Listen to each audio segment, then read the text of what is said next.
In 1961, Pablo Casals, one of the music world's greatest cellists, was guest of honor at a concert of 400 Suzuki children at Tokyo's Bunkyo Hall. Addressing the audience, he said, as he wept, "I am witness to one of the most moving scenes that one can see. I feel such proof of heart here, of desire of a better world. How wonderful to see grown-up people think of the smallest like these, to teach them to begin life with noble feelings, with noble deeds. Perhaps it is music that will save the world." These are the Suzuki children, trained from infancy to hear and feel the most sublime sounds. They are imbued with faith in themselves and in life. They wake to music, hear it throughout the day, and are cradled by it at night. Music becomes their language, spoken with the joy of accomplishment, nurtured by love.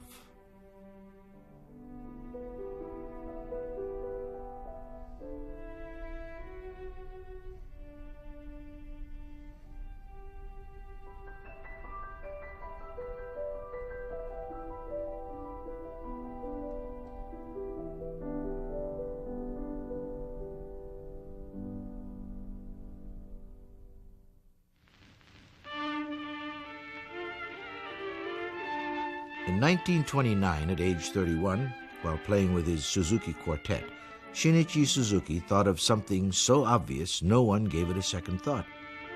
Infants of every nationality utter the same sounds, yet in a few years, each masters the intricacies of the mother tongue.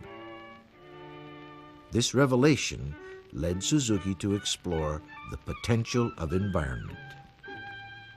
In the beginning, his first students shared one tiny violin. Today, Dr. Suzuki's teaching methods have indelibly touched hundreds of thousands of families throughout the world. Well, in 1958, I went to an American String Teachers Association meeting at Oberlin. And following the meeting, one of the teachers at Oberlin brought in a Japanese pre-ministerial student who was there, and he said, "This young man has a film from Japan which he'd like to show. Would you like to see it?" So three of us, Clifford Cook, Robert Klotman, and I, looked at this film, which showed about 750 Japanese children playing the Bach Double Concerto together. And as an old veteran string teacher, I was quite skeptical, and I asked him many questions about it. And he said, "Well, if you believe these children aren't doing what they seem to on the film, why don't you go to Japan and find out, because no American teacher has been there so far." So in 1959, I took a trip to Japan. I guess one tends to remember first experiences, but when I got off the plane at Haneda Airport and drove into Yokohama, I was greeted at the door by about 275 children playing the Vivaldi G minor concerto. And of course, I have to say, the tears just came to my eyes. I mean, I couldn't believe the sound I was hearing. And I was used to teaching violin and hearing the somewhat scrubby sounds of beginning mixed string classes in this country, and that sound was unforgettable. Suzuki spent many years developing his theories on talent education. He describes his method as a fledgling nightingale is taken from the nest of wild birds and placed in the company of a master bird. He listens to the warbling of the master bird, and within a month, he is singing just as beautifully. So it is with children.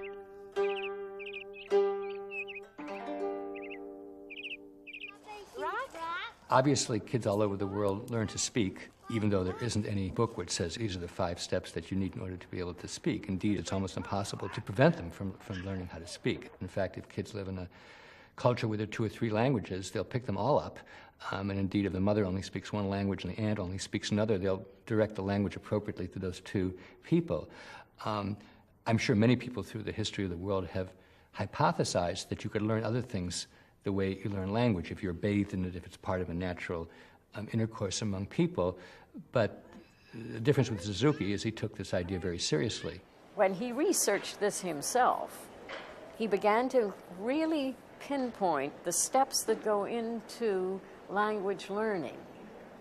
And he discovered some very specific things which he then incorporated into the approach for teaching the violin. It's really a very simple procedure that goes on the way children learn to speak. Suzuki's mother tongue method uncovered a direct correlation between language learning and talent education. As with speech, music learning begins at a very early age when the mind is most receptive. Young children naturally possess an insatiable thirst for learning, which has the potential to develop into great ability.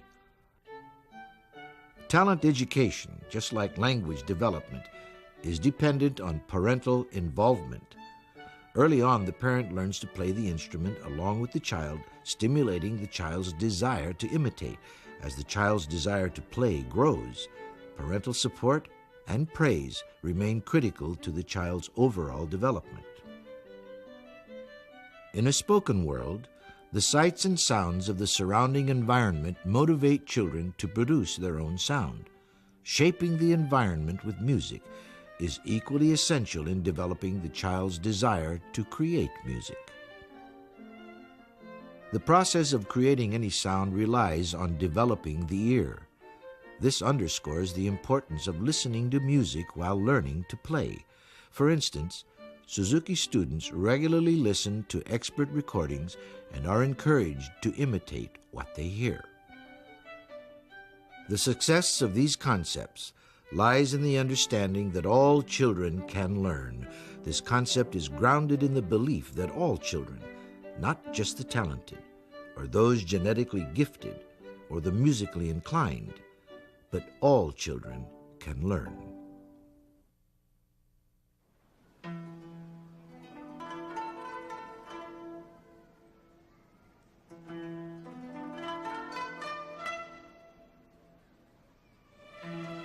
In 1853, Japan's 250 years of isolation was shattered by American warships in Tokyo Bay.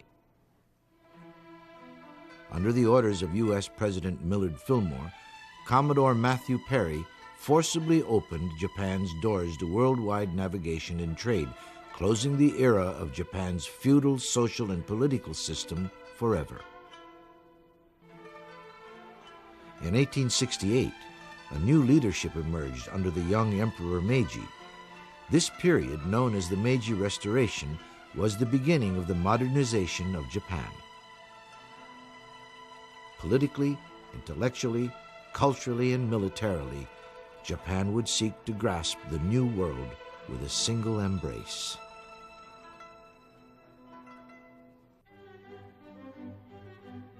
Art was to become one of the most compelling and exciting imports to Japan. European artists who had long been influenced by Japanese woodblock prints reciprocated by bringing to Japan Western recording technology, and for the first time, the Japanese were able to hear the works of Europe's master composers: Bach, Mozart, Beethoven, Verdi, Wagner. These powerful new sounds stirred great new emotions. From the time of his great-grandfather, Suzuki's family worked at home making the traditional shamisen, a three-stringed banjo-like instrument. But his father, Masakichi Suzuki, was fascinated by the violin. One day he borrowed a violin overnight and made drawings of it. And in 1888, he made his first violin. And from that beginning, he was to build the largest violin factory in Japan. Shinichi Suzuki was born in 1898 in Nagoya, Japan, and as a boy, he viewed the violin factory as just another playground. Suzuki tells the story about he and his brothers who used the violins as bats for playing ball. And that was the first time he realized that there was any importance to the instrument. And so when Suzuki first heard a violin, he heard a recording of Misha Elman, which so thrilled him that he had to go out to the factory and get a violin and try it. In his book, Nurtured by Love, Suzuki writes, "The first record I bought was Schubert's Ave Maria, played by Misha Elman. The sweetness of Elman's violin was like something in a dream. I was enthralled. My soul was moved. I brought a violin home from the factory and tried to imitate Elman. I had no score. I simply moved the bow, trying to play what I heard. I did this day after day. And finally, with great perseverance, I learned to play.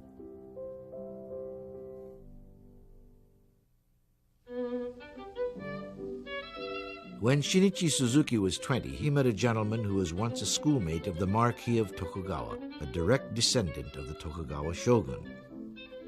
Suzuki was invited to join the Marquis's biological research team. He took along his violin, and together with renowned pianist Nobu Koda, they gave evening concerts for the Marquis and his research team. The Marquis invited Suzuki on a year-long tour of the world. Then fate handed him the opportunity to fulfill his most ardent wish, to study the violin in Germany. Barely turned just 22, Suzuki's life was about to make a sudden and dramatic turn.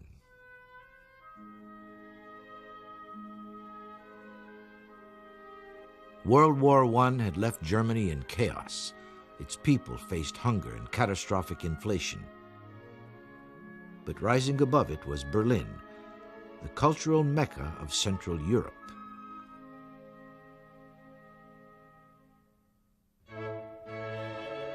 Music was one of the crowning glories of 1920s Berlin. There were 3 opera houses plus the Berlin Philharmonic. Among older musicians like Busoni, there were emerging young stars: Fritz Kreisler, Rudolf Serkin, Bruno Walter, Otto Klemperer, Arthur Schnabel, and Alban Berg. While in Berlin, Suzuki went to concerts virtually every day. He once wrote, I went to hear everybody from famous performers to young artists, looking for someone of whom I could say, this is the man I want for a teacher. Just as he was at the point of moving on to Vienna, he attended the Klingler Quartet concert at the Sing Academy. In Karl Klingler, a student of the great German violinist Joseph Joachim, Suzuki found the spirituality he was looking for. I heard the Klingler Quartet play Mozart, and something very strange happened to me. I seemed to be drawn into Mozart's spirit. I was not conscious of anything, not even my own being. Sublime, ecstatic joy had taken over my spirit. Through sound, I had gone beyond the limits of my physical being. Without introduction, and in English, I hadn't yet learned German, I wrote Klingler a note. Please, take me as your pupil.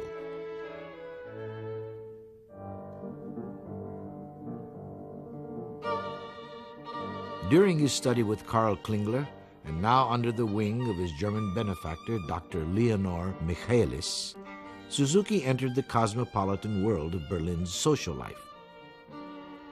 But Michaelis would leave Germany because of the rising tide of anti-Semitism. So he entrusted the care of young Suzuki to a personal friend, Dr. Albert Einstein.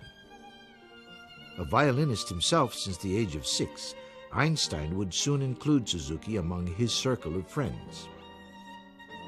At a dinner party one evening, Suzuki was asked by Einstein to play. After listening to him play the Bruch Concerto, an elderly lady remarked, "I really can't understand it. Suzuki grew up in Japan in a completely different environment. In spite of that, his performance clearly expressed to me the Germanness of Bruch. Is such a thing possible?" Dr. Einstein replied, "Madam, people are all the same."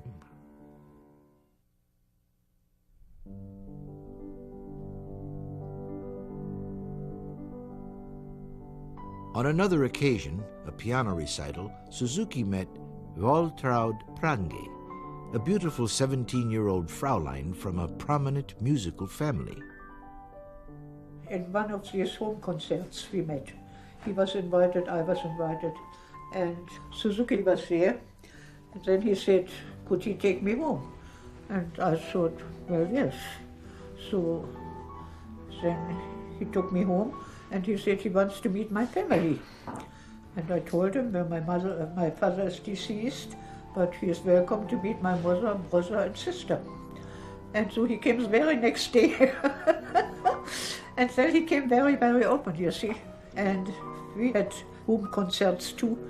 My brother played the violin, my sister piano, and I was singing. So Suzuki liked that very much. During their courtship, Waltraud and Shinichi went to concerts together almost every night and were serenaded by some of the world's greatest musicians. Our whole family liked him very, very much, you see.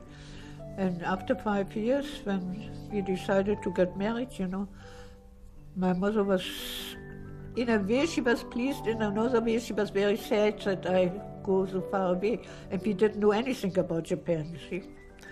And of course, the other relatives, I mean aunts and uncles, and they came and told my mother, how can you, allow that? And oh my golly, finally I was so upset. I said, well, I will marry him and I will be happy without you.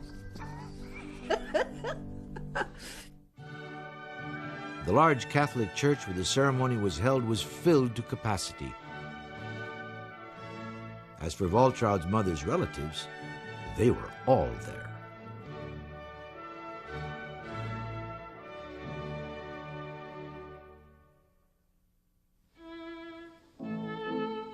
Only 4 months after the wedding, a cable arrived asking the newlyweds to return to Japan. When they arrived in Nagoya, the entire family, except for Suzuki's parents, was at the station to welcome them. Waltraud, who didn't know a word of Japanese, just tried to smile. The Japan the Suzukis returned to was deep in economic depression. Almost simultaneously, Suzuki's mother died. His father lost his money in the great stock market crash of 1929, and virtually their entire world collapsed. Throughout the Depression, Suzuki earned a modest living through music. He formed a respected family quartet and would tour with his brothers. He gave violin lessons to young students, and like the cultural ambassadors of the Meiji era, he shared his knowledge of Western music with all of Japan. It was during this period, before World War II, that Suzuki would first identify the educational principles that would become the central focus of his life.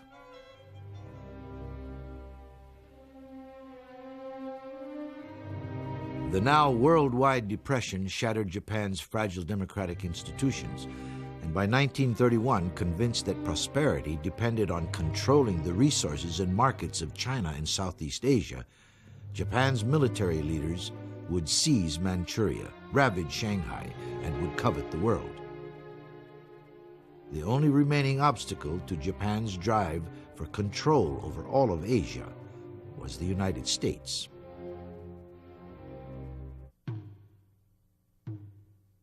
To destroy this obstacle, on December the 7th, 1941, Japanese forces attacked Pearl Harbor. Finally, August of 1945, the world's first atomic bomb was dropped on Hiroshima, and then again on Nagasaki. 200,000 people were killed in a moment. Japan unconditionally surrenders.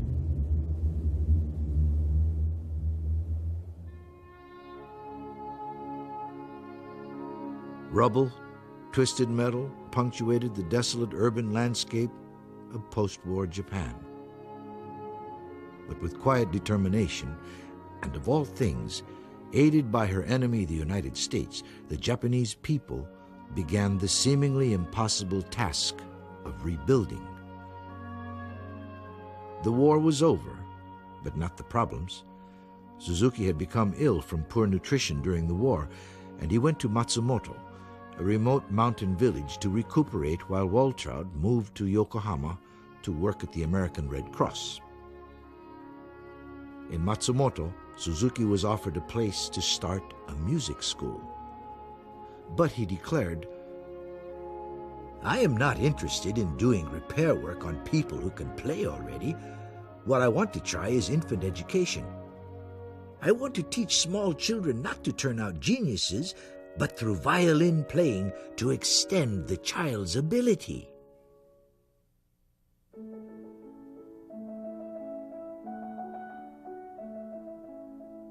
In very young children, Suzuki recognized hope for his country and for humanity. He saw an opportunity to start fresh, not on the repair of previously learned mistakes, but on the blank pages of innocent young minds. His approach to talent education would come from that single, unforgettable insight he had before the war when he realized every Japanese child speaks Japanese. Speaking fluent Japanese requires a very high ability, but a 6-year-old has already learned 3,000 words and speaks with greatest ease. In that moment, Suzuki realized that born within every child was an extraordinary capacity to learn a universe of knowledge, language, mathematics, music. If he could find a way to unlock their potential, he could bring to all children a way to help them fulfill that potential. Suzuki exclaimed, "What a wonderful discovery it was for me that day! My study of man and talent, as well as my quest for the mother tongue approach to music, began."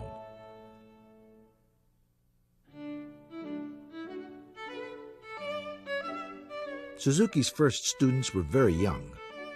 In 1934, his little pupils gave their first public performance. 4-year-old Koji Toyoda played Dvorak's Humoresque to an amazed audience. The media focused on the exceptional virtuosity of these young pupils with headlines like, "Genius is revealed." Suzuki felt that missed the point. He said, "All children can learn. In our school, they are accepted on their willingness to participate. We have no entrance exams." During the war, music studies were interrupted. Koji Toyoda and his family left Tokyo to escape the bombing, but when the war was over, Suzuki learned that Koji's parents had been killed. Going to great lengths to find the boy, the Suzukis took Koji, now a teenager, home and made him a part of their family. That's a very difficult time with war. I lost my father and I lost the contact in this period. And Dr. Suzuki asked whole Japan to look after me. And somebody had heard that and informed me about that. So I went to his home, and here, of course, he became like my father. Koji would follow in his teacher's footsteps to study in Berlin and would later go on to become concertmaster of the Berlin Radio Symphony Orchestra. Dr. Suzuki has greatness of spirit. That means, thanks to his idea, every children are gifted to do something wonderful. And he believed that, and he gave us all to believe it. So you see, there are many, many good violinists, many, many good musicians, and that's a great, great contribution.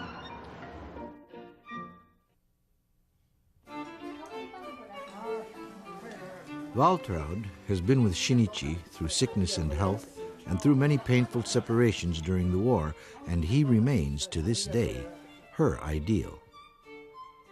He was the most wonderful person I can think of. And he still is. He never changed.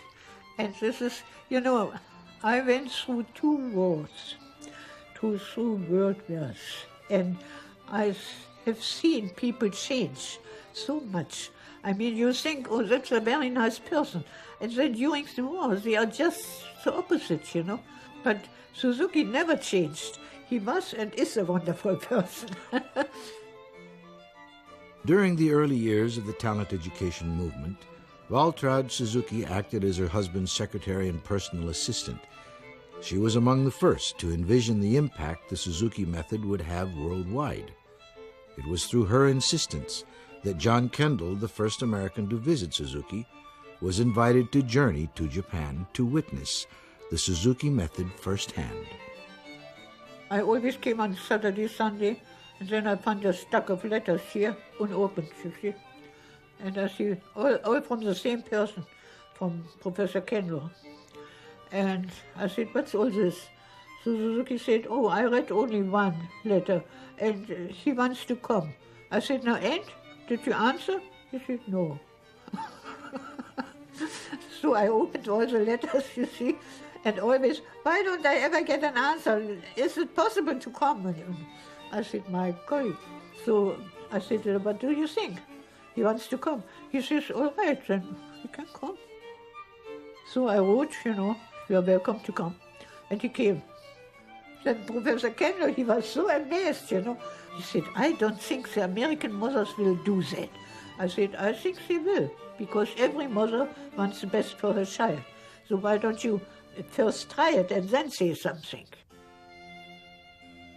Following his return trip from Japan in 1959, Kendall wrote a paper on talent education in the Bach and Presser Foundation report. In the report, Kendall said, there are nearly 75 teachers, 4,500 students in approximately 45 different centers in Japan.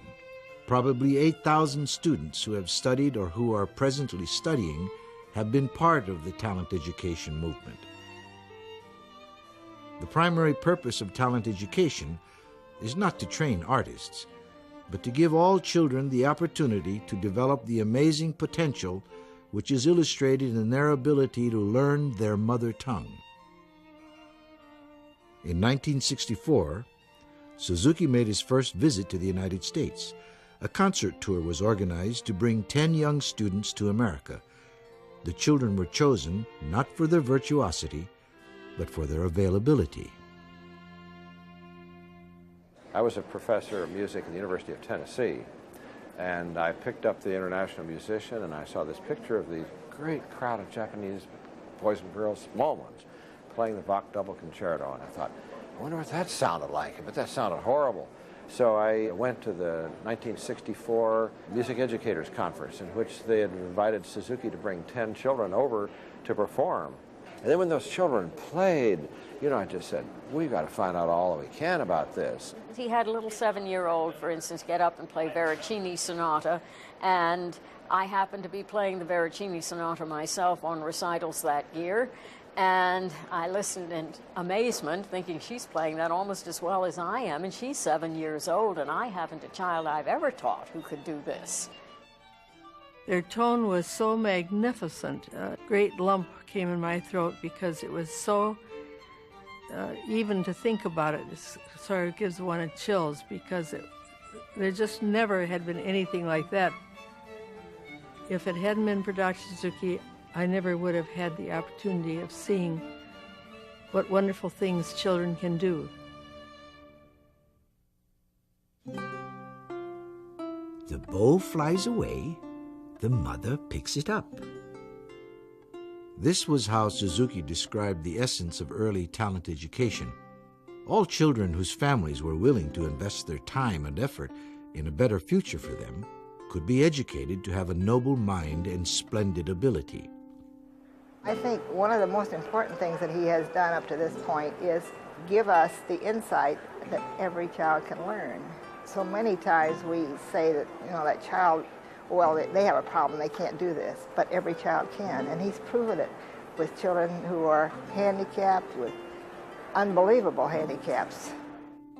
Suzuki found proof of his beliefs in a 6-year-old girl who had suffered from infantile paralysis. She couldn't hold the bow for very long before her right arm and hand would twitch violently and the bow would fly out of her hand. The bow flies away. The mother picks it up. Within 6 months, through the infinite patience of the mother and the teacher, The child was able to play Twinkle, Twinkle, Little Star all the way through, and as she gained control of her right side, gradually she could move normally.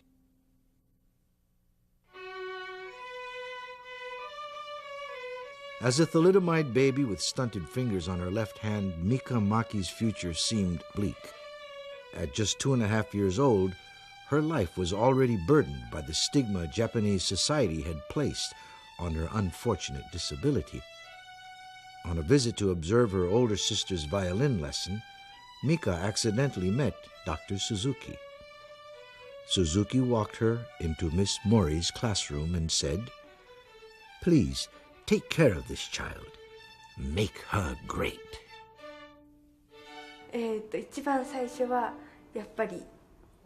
Of course, in the beginning it was hard since I was not able to use my arm from the time I was born. I couldn't even hold a bowl of rice or a can of juice. I didn't have any strength in my hand, so of course I couldn't hold the bow. I remember one time while Mika and her mother were commuting to our school, the bus suddenly jolted. While holding a can of orange juice, she suddenly switched it to her left hand. Before then, she couldn't have held the can because the muscles in her arm were so weak. The muscles were so weak. But now she could grab the can. In the bus, she said she drank the juice right then. When the bus jolted, she must have held on with her right hand, leaving only the left hand free. I heard that she and her mother cried, holding each other on the bus. Isn't it wonderful? You can use your left hand. When I heard this story, I was also pleased. I didn't really intend to make her left hand stronger, but because she was practicing her bowing, she developed strength. The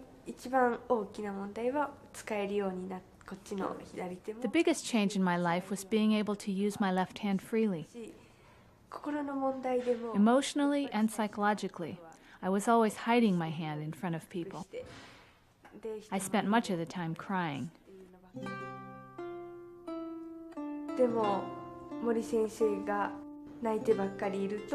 But Miss Mori told me that if I cry all the time, the sound of the violin would reflect my sorrow. Since then, I began to laugh more often. I stopped hiding my hand and began to use it naturally. Also, things I thought I couldn't do before, by practicing, by repeating them over and over, like the violin. I proved to myself that I could accomplish anything. Dr. Suzuki is fond of saying that his method is for the good of all children. As far as I know, Suzuki never studied psychology formally, and yet he has a kind of intuitive understanding of kids, which I find very, very unusual. He arrived at something which, on the one hand, really respected children for who they are, didn't try to make them into something else, but yet on the other hand, really got them to appreciate and to perform music in a way which we who don't know about Suzuki might not have thought was possible. He respects the person. He recognizes what they have inside, and he tries to bring it out.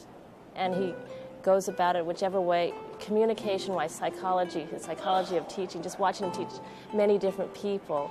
He just switches the right avenue for each individual person, and they all respond to him.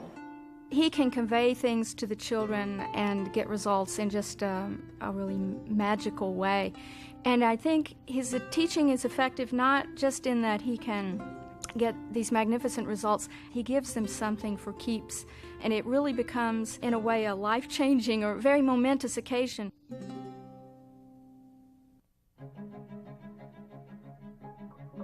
One of the first programs to teach the Suzuki method in the United States was a New York State grant project called Super.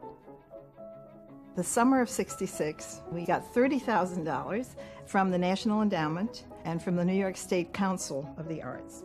And we named the project Project Super. SU stood for Suzuki, of course. P was for Penfield, one of our quite affluent suburbs. E was Eastman, and R was Rochester. So from all these areas, teachers were called and asked if they would like to participate in this experiment. Because one of the objectives of this project was to see if it was feasible in several different situations, that is, in the affluent suburbs at Eastman, which was like conservatory type of school that drew students from every area, and also in the Rochester public schools. So our adventures began, and of course they were very exciting, and the impact was interesting. It seemed to gather force. After the American String Teachers Association brought the first Suzuki children to the United States in 1964, the Suzuki method spread rapidly. In 1971, the Suzuki Association of the Americas was formed. It included all of the Western Hemisphere. In 1975, the first international conference took place in Hawaii. A series of international meetings followed with the countries of Japan, the United States, Canada, Germany, Australia, Korea, and Ireland, serving as hosts to the Suzuki Method World Conventions. The SAA's prime purpose has been to bring Suzuki people together, to sponsor things for Suzuki teachers and parents and children, and to develop more teachers to offer training, and to try to raise the standards of excellence in teaching. It's probably our prime focus is the development of teachers. And now we're at a point where we want to create recognition of what is a Suzuki teacher. And so we want to create a very highly professional organization that reaches teachers in organizations at a local level, a state level, a regional level, a national level, and the International Suzuki Association. At the 1983 Matsumoto Conference, the ISA, the International Suzuki Association, was formed. In 1991, the ISA became the sponsor of the conferences. Dr. Suzuki has been a very strong influence at all world meetings.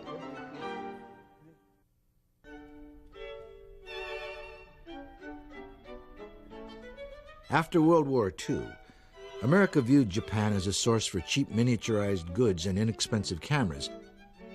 However, imitation would soon give way to innovation, and Japan would make major strides in the fields of electronics and automotive manufacturing. And imitation was considered an early step toward creative development. Everything we know about the mind of the young child is the young child likes to imitate, likes to get better, and I think it's a perfectly valid approach. I would not dismiss any approach just because it has a fair amount of imitation in it. In the Western civilization, the idea of copying has gotten a bad name over the years. But in all honesty, in the Renaissance, in different art forms, in ballet, in art, copying was a means, what was part of the process. Painter went to the Louvre Museum and copied the great paintings. That is starting of studying arts, don't you think? Yeah. The Suzuki method is the same thing.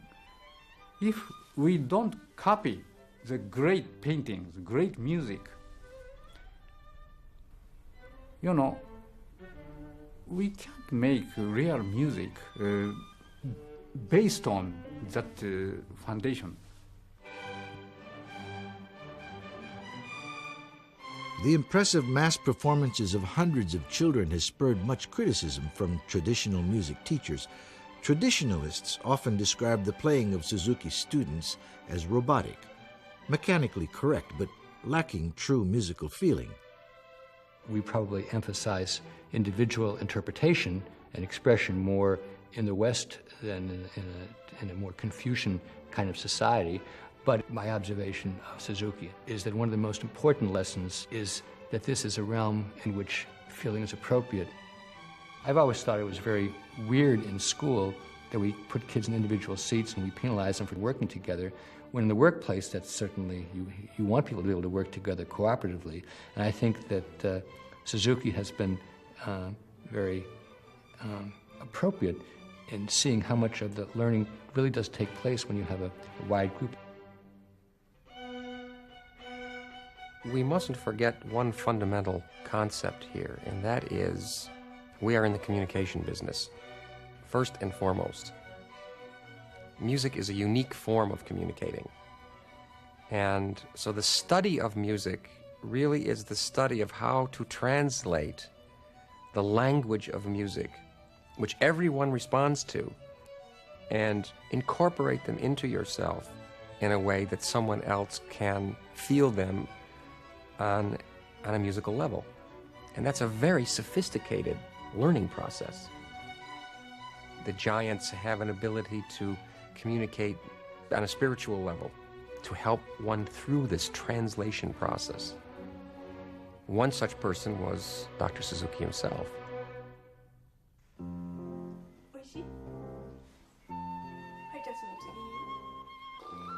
Mass concerts have also been equated with mass production. Yes, Suzuki often uses group lessons to help children learn by example, but training is still individual in the classroom and at home. I believe that the heart of Suzuki instruction is individual. Dr. Suzuki believes very much in the individual child's ability, in not measuring that child against any other child. Your best yardstick for measurement is that child himself or herself. The instruction even has its own support system. The parent, who is the home teacher, is right there in that private lesson situation, so that can hardly be anything I can think of that's more individual. The advantage for the children of playing together in groups is the support they get from one another and the fun that they have. This repetition, whether it's performance or a group class, is not the heart of their instruction, but it allows permanence through exercise. You get the instruction yourself, but you're seeing somebody else get taught, and you're hearing these ideas being processed, and you see how it happens for them.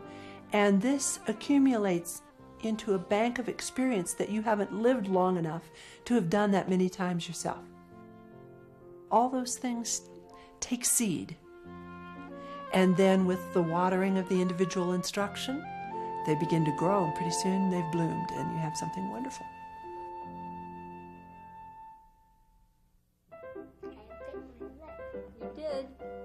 One final misconception is that the Suzuki children don't read music.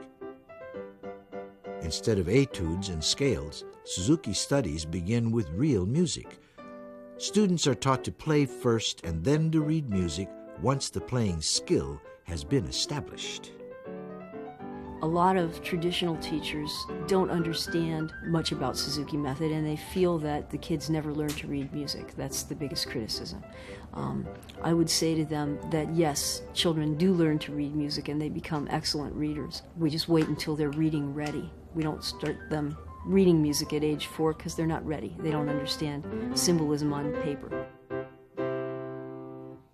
We in this country were so excited about the value of the ear training that Dr. Suzuki's approach allows, that perhaps we did make errors in our timing, not in what we did, but in the timing. I remember one of my own children, we delayed his reading longer than we should have, and so he was put in an orchestra in 7th grade, like in 3rd violins, because he couldn't read that well. But he was concertmaster by Christmas. And I said, I'm sorry you went through that. And he said, oh, it's all right. He said, I'll tell you one thing. It's a lot easier to learn to read than it is to play the violin. Western teachers have been quick to add music reading and theory to the Suzuki curriculum. The required technical training is inherent in the Suzuki violin repertoire through a system of 10 instructional books. This step-by-step method has been adapted for the piano, viola, cello, flute, harp, guitar, bass, and recorder.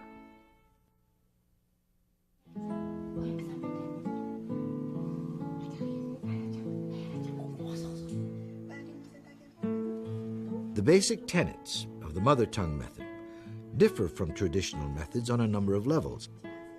Unlike methods which often wait until the age of 9 before training begins, The Suzuki method is known for the enormous progress which occurs with students as young as 2 and 3. Well, one of the things we know now from lots of research is that the human brain is extremely flexible in the first months and years of life, and the kinds of connections that can be made, and even the number of connections that can be made, is intricately tied to the richness of the experience that the organism has.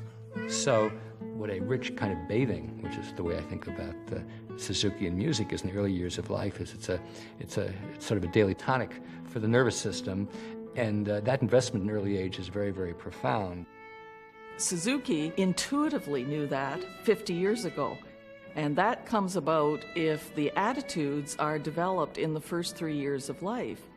So that's why I feel it is so important that we look beyond what has happened in the Suzuki music field and take these ideas into the whole child's education. All Suzuki students begin their training by learning the international bow. This signals the beginning of the lesson and demonstrates respect between the teacher and the student. The child is then taught to stand quietly and focused through a full chorus of Twinkle, Twinkle, Little Star. By the time Suzuki students have studied for several years, they have memorized 2 or 3 hours of music, and the numerous pieces are refined and remain at the students' fingertips. That's a low sound. Yeah, let me hear it. In traditional instruction, ear training is often delayed until the child is fluent in musical notation, but the Suzuki method teaches pitch recognition and rhythm from the very first lesson. I think it's the most important thing, the training of the listening, of learning how to listen to music and how to listen to yourself. And I think having a lot of ear training early on in music lessons is very good, because we need to learn to listen, not only to other people, but we need to learn to listen to ourselves, so that what we're playing is what we mean from inside. A strings, go. Do I get to now? Yeah, go ahead. Though most educators agree that introducing music into the environment at infancy is a positive gesture, Suzuki equates early exposure to music as planting the seed of ability.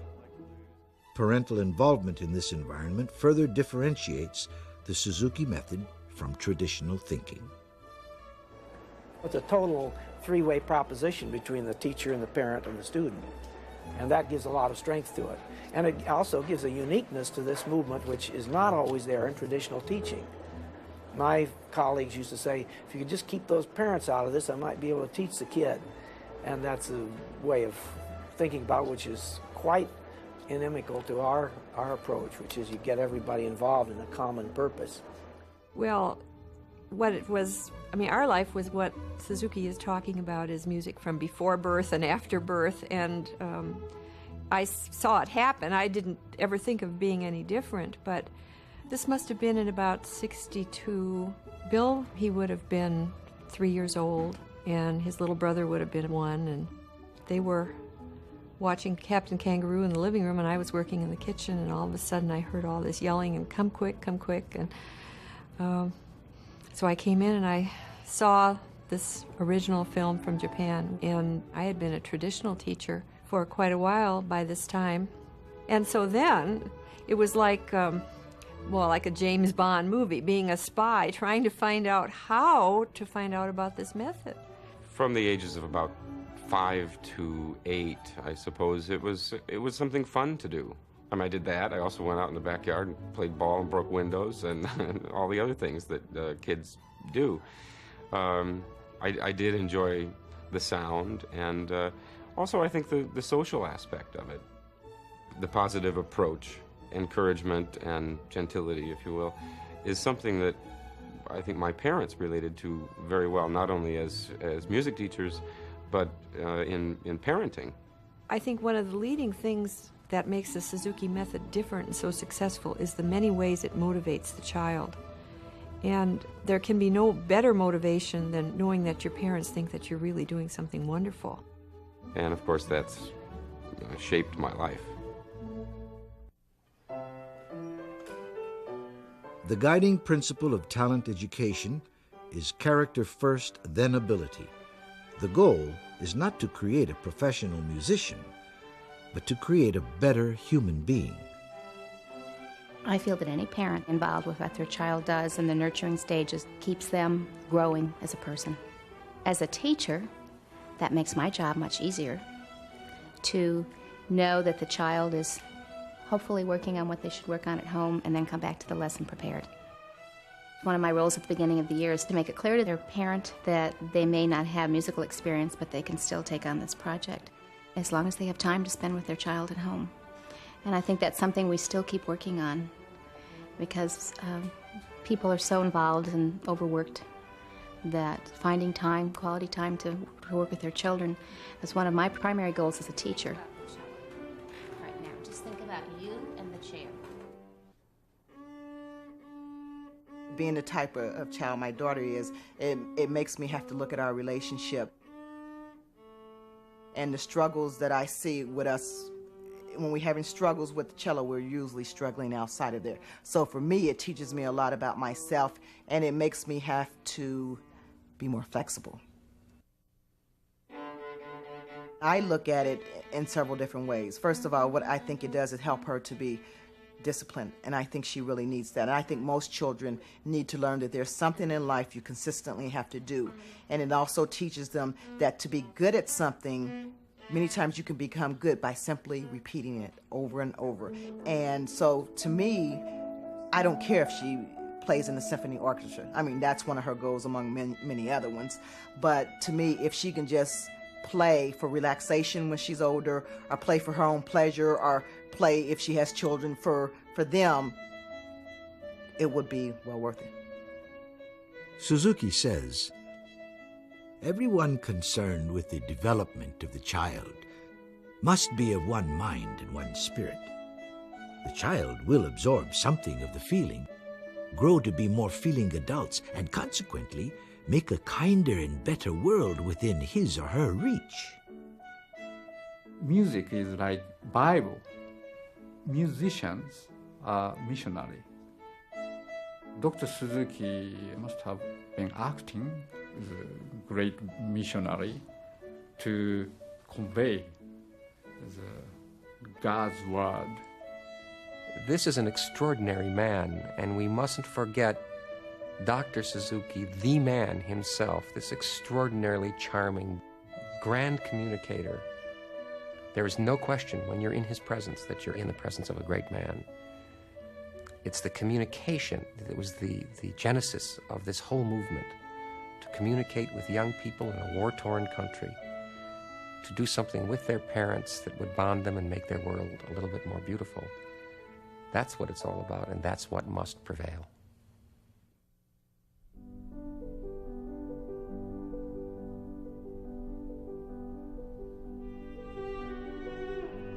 Pablo Casals was 75 when he went to Japan to hear the Suzuki students play. He said, "Music must serve a purpose. It must be a part of something larger than itself, a part of humanity." It is this spirituality that Dr. Shinichi Suzuki seeks to bring to the world. To quote him, "When the human race created the culture of speech and writing, it also produced the sublime culture called music. It is a language that goes beyond speech and letters, a living art that is almost mystical. Yes. Bach, Mozart, Beethoven live clearly and palpably in their music and speak forcibly to us, purifying us, refining us, and awakening in us the highest joy and emotion. It was Mozart who taught me to know perfect love, truth, goodness, beauty. He left me a legacy. In his place, I am to further the happiness of all children. He has shown me the immortal light." Mozart says to me, Life is sad, yes, but there is love. Let us go along together and comfort one another. Through the words of Issa, an 18th century Japanese poet, I understand Mozart ever more clearly. In one of his poems, Issa wrote, "Be it as it may, all my life is in your hands, now at the end of year. Though I am aware evening bells my curfew toll, I enjoy the cool."